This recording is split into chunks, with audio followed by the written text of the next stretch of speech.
जन जन में आगे चेतना हो, जन जन में आगे चेतना हो, जन जन में आगे चेतना हो, विश्व का कल्याण हो, विश्व का कल्याण हो, विश्व का कल्याण हो। भगवती मानव कल्याण संगठन सत्य धर्म का रक्षक है, भगवती मानव कल्याण संगठन सत्य धर्म का रक्षक है, भगवती मानव कल्याण संगठन सत्य धर्म का रक्षक है। गुरुवर जी का है संदेश, नशा मुक्त हो सारा देश, गुरुवर जी का है संदेश, नशा मुक्त हो सारा देश। मांसाहार कभी मत करना, मानवता के पथ पर चलना, मांसाहार कभी ना करना, मानवता के पथ पर चलना। गुरु आज्ञा ही धर्म हमारा, गुरु आज्ञा ही कर्म हमारा, गुरु आज्ञा ही धर्म हमारा। गुरु आज्ञा ही कर्म हमारा। वो नगर के नगर वासियों, माँ गुरुवर के भक्त बनो, वो नगर के नगर वासियों, माँ गुरुवर के भक्त बनो, वो जिले के जिले वासियों, माँ गुरुवर के भक्त बनो। बोलो सच्चे दरबार की जय। ओम शांति शांति शांति। ये हमें वह शक्ति सामर्थ्य दो, क्योंकि आज जो समाज का पतन हो रहा है किसी से नहीं छुपा। आज मानवता नशे के कारण मानवता का जो शोषण हो रहा है उसका भी अगर कोई निदान है जो सिर्फ माँ के चरणों में है। माँ जगत जननी जगदम्बा इस कलिकाल की मूल आधार है। और गुरुवर जी, आज गुरुवर जी की कृपा से ही भगवती मानव कल्याण संगठन जो समाज के बीच में कार्य कर रहा है। आप लोग सोचिए समझिए, भगवती मानव कल्याण संगठन के समक्ष कोई संगठन ऐसा नहीं होगा पूरे विश्व में जो भगवती मानव कल्याण संगठन के जैसा कार्य कर रहा हो, जो प्रसाद का कार्य कर रहा है अपने खुद के जीवन में। तो परिवर्तन डाल ही रहे हैं भगवती मानव कल्याण संगठन के हजारों सक्रिय कार्यकर्ता, और समाज को बदलने की क्षमता भी रखते हैं, पात्रता भी रखते हैं। वह पात्रता आती कहाँ से? वह माँ की भक्ति से। जो साधना हमने आज यहाँ की और कोई साधारण साधना नहीं है। इस साधना के लिए तो देवादिदेव भी लालायत रहते हैं। जब माँ की साधना होती है, कहते हैं 33 करोड़ देवी देवताओं की साधना स्वतः हो जाती है। ऐसी माँ जगत जननी जगदम्बा की साधना पूज्य गुरुवर ने समाज के लिए दी है कि आप कहीं ना भटकें, माँ के चरणों में बस निवेदन करें कि हे माँ, मैं आपके चरणों में आया हूँ और कलिकाल की भयता को नष्ट करके मुझे मार्ग दिखाएं। आज पूरा समाज जो पतन की ओर जा रहा है उसका मूल कारण नशा है। और हम सब वक्त अनेक हो सकते हैं लेकिन हमारे विचार एक है। अभी आपने हमारी बहनों के भाइयों के चिंतन सुने। हम कहें कि प्रवक्ता नहीं है, बस हमारी जो समाज की प्रति वेदना होती है कि समाज में सुधार कैसे हो। एक ऋषि की जो वेदना है, क्योंकि जब कोई शक्ति इस धरा पर आती है वह पूर्ण परिवर्तन के लिए आती है और परिवर्तन निश्चित होगा ही, लेकिन उसके लिए गुरुवर किसको किस माध्यम से आगे बढ़ा सकते हैं, बढ़ा रहे हैं, वह गुरुवर के अलावा कोई नहीं जान सकता।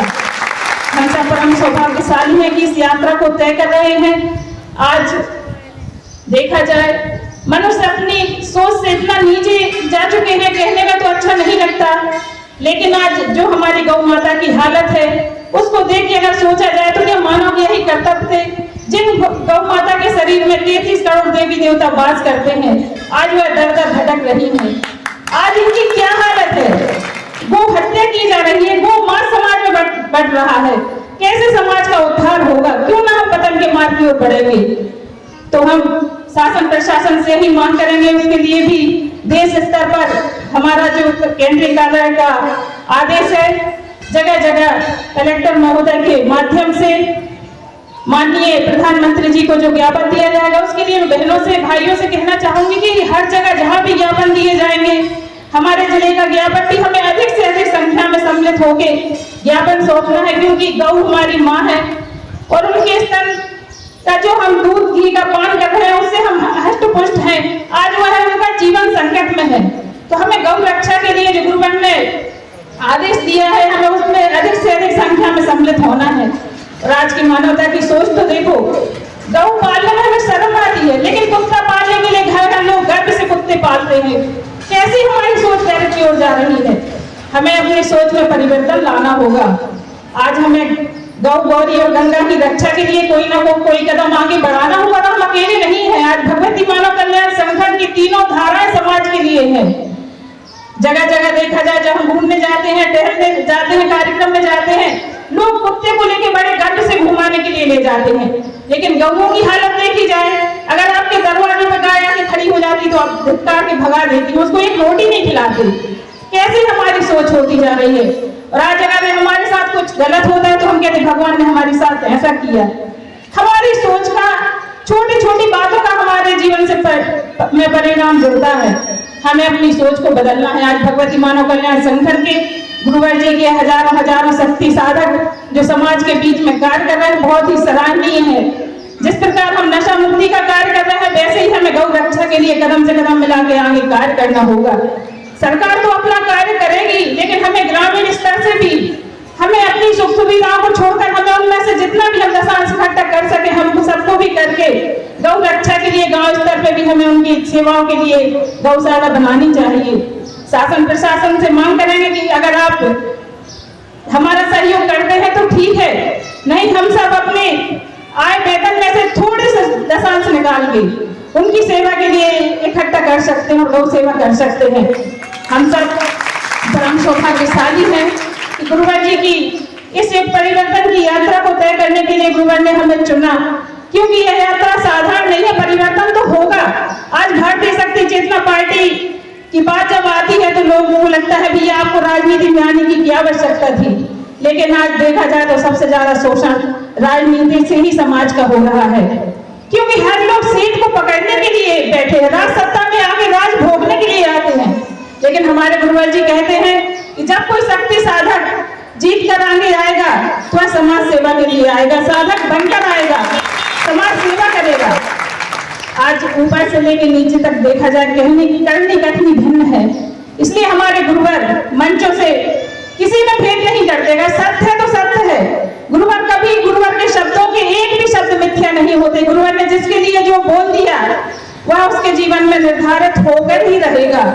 तो गुरुवर ने जब कहा है कि आने वाले समय में लाल किले पर भारतीय शक्ति चेतना पार्टी का कोई शक्ति साधक या शादी का ही खिलाफ झंडा फहराएगी, ध्वजा, तो निश्चित ही वो समय अवश्य ही आएगा, लेकिन कर्म हमें करना है। गुरुवर हमसे क्या करवाना चाहते हैं, क्या क्या कष्ट हमारे जीवन में धारण आएंगे, लेकिन हमें उन सबसे पार होके इस यात्रा को छोड़ना नहीं है। और आप सबसे निवेदन है, जो कल के लिए धरने के, उसके लिए ज्ञापन के लिए, सबके लिए बोला गया है, उसमें अधिक से अधिक संख्या में उपस्थित हो, गांव स्तर से बहनों को बता दें। और अन्य भगवती मानव कल्याण संगठन भारतीय शक्ति चेतना पार्टी के लोग तो आ ही सकते हैं, लेकिन अन्य समाज के लोगों को भी उत्साहित करें कि ऐसा समय बार बार नहीं आएगा। अपने लिए तो हर कोई जी लेता है, लेकिन अगर समाज सुधार के लिए, समाज सेवा के लिए हमें कुछ करने का अवसर मिला है तो हमें पीछे नहीं हटना है। हम सबको उस ज्ञापन में अधिक से अधिक संख्या में माननीय प्रधानमंत्री जी से यही निवेदन करेंगे कि आप गौ रक्षा के लिए कोई ना कोई निर्णय अवश्य लें, और उनकी रक्षा के लिए मां जगत जननी जगदम्बा से भी निवेदन करेंगे कि हम सबको सामर्थ्य दें। इन शब्दों के साथ जय माता की जय। तो निश्चित ही हमें युग चेतना पुरुष परमहंस योगी विलास श्री शक्तिपुत्र जी महाराज का आशीर्वाद माता आदि शक्ति जगत जननी जगदम्बा के साथ प्राप्त होता है। पूज्य गुरुवर ओम महर्षि है, जो समस्त देवी देवताओं को, अवतारों को, सभी को अवतार देने वाले हैं।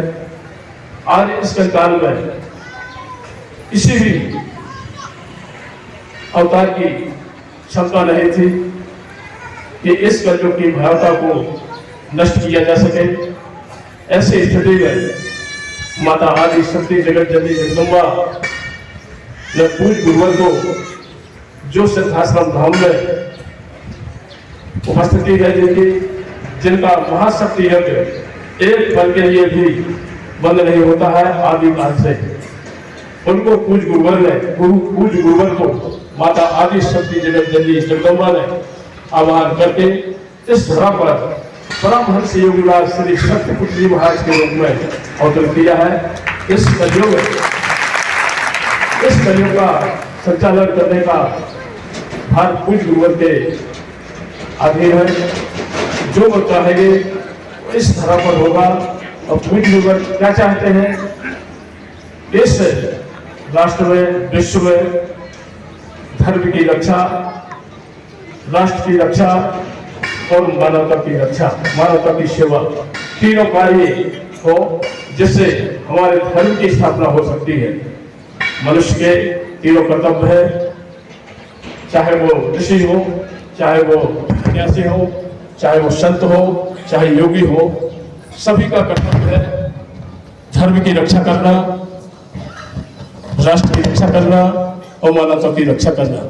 ये 3 कर्तव्य ही इस धरा पर उपस्थित मानव समाज का है, मानव समाज के है। अतः पूज्य गुरुवर का जो निर्देश है उस पर हमें आप सभी को चलने की आवश्यकता है। पूज्य गुरुवर आदि ऋषि है, उनका सानिध्य हमें आप सभी को प्राप्त हुआ है। उनके चरणों में जो भी पहुंच जाते हैं वह जीवन को धन्य हो जाते हैं, समस्त जन्मों के पाप नष्ट हो जाते हैं। और जिस दिन पूज्य गुरुवर के चरणों में मनुष्य पहुंच जाता है, जो भी लोग पहुंच जाते हैं, उस दिन तक के जन्म जन्मांतर के जो पाप होते हैं क्षय हो जाते हैं। वहां से उस मानव की स्वयं जवाबदारी हो जाती है कि हम यहाँ से पूज्य गुरुवर के निर्देशन में अपनी यात्रा तय करें। अतः मैं उपस्थित समस्त महाआरती में जो भी लोग आए हैं सभी से मेरा यही निवेदन है कि पूज्य गुरुवर के चरणों में पहुंच करके उनके जो भी आशीष वचन प्राप्त होते हैं, जो निर्देश प्राप्त होते हैं, उनको मान लें और उस मार्ग पर चल दें तो जीवन सफल हो जाएगा। पूज्य गुरुवर एक सामान्य महामानव नहीं है, आदि ऋषि है, ये सब जानते हैं। प्रयागराज में पूज्य गुरुवर ने कहा है कि मैं वह स्वामी सच्चिदानंद का अवतार हूँ जहाँ पर समस्त देवी देवता नतमस्तक होते हैं, वहाँ आदि और अंत वही होता है। ऐसे वहाँ मानव के साथ में अगर हमें जीवन जीने का अवसर प्राप्त हुआ है, यात्रा करने का अवसर प्राप्त हुआ है, तो इन सुनहरे अवसरों को हमें नहीं छोड़ना है और उनकी यात्रा पर हमें चलना है। जय माता की जय।